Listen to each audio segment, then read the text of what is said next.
ராணிப்பேட்டை மாவட்டம் அவரக்கரை பகுதியில் அமைந்துள்ள அரசு தோட்டக்கலை தென்னம்பித்து பண்ணை அருகே கடந்த 7ஆம் தேதி இரவு 10 மணி அளவில் ஆண் நண்பருடன் இளம்பெண் இருந்துள்ளார்.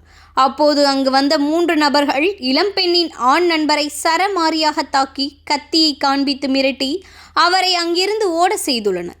பின்னர் தனியாக பயத்துடன் நின்றிருந்த இளம்பெண்ணை கத்தியை காட்டி மிரட்டி சிறிது தூரம் அடர்த்தியான பகுதிக்கு அழைத்து சென்ற 3 நபர்களும் இளம்பெண்ணை கட்டாயப்படுத்தி பாலியல் வன்கொடுமை செய்துள்ளனர்.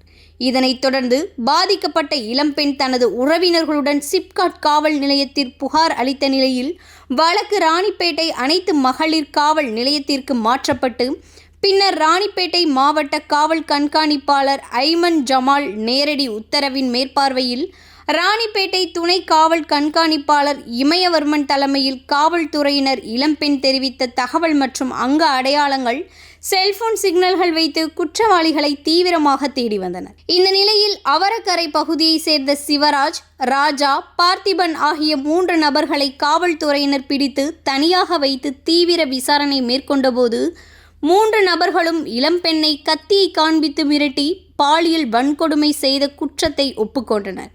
மேலும் இளம்பெண் குற்றவாளிகள் இவர்தான் என உறுதிப்படுத்தியதை தொடர்ந்து 3 நபர்களின் மீதும் காவல்துறையினர் வழக்கு பதிவு செய்து நீதிமன்றத்தில் ஆஜர்படுத்தி பின்னர் வேலூர் மத்திய சிறையில் அடைத்துள்ளனர். ஆண் நண்பருடன் இருந்த இளம்பெண்ணை கத்தி காண்பித்து மிரட்டி பாலியல் வன்கொடுமையில் ஈடுபட்ட 3 நபர்கள் சிறையில் அடைக்கப்பட்டிருக்கும் சம்பவம் அப்பகுதியில் பரபரப்பை ஏற்படுத்தியுள்ளது.